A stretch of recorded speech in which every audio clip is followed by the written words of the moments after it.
In today's video, we will see how to create a danger symbol in MS Word.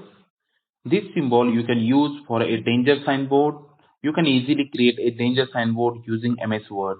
Also, you can directly take a printout of this copy and paste it where you want. So let's start the video.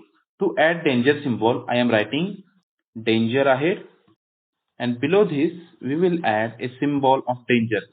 Right here 2620 and select it and press Alt+X. So you can able to add danger symbol here.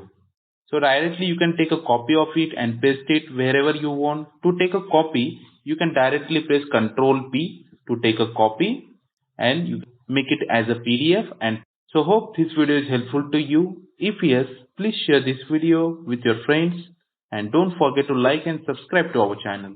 Thanks for watching the video.